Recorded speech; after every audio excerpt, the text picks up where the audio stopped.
Welcome to the slop farm. Enjoy the video. You start by gathering essentials: the server IP, your username, and whether the SSH port is standard 22 or custom. Once done, verify you can reach the server by pinging the IP or confirming VPN connectivity.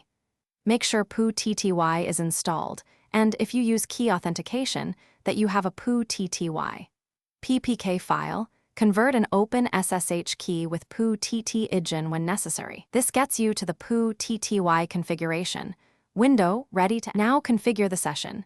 Type the host name or IP and the port, and select SSH as the protocol so encryption is used. Once done, go to Connection then Data to set an auto login username. This speeds repeat connections while still requiring authentication.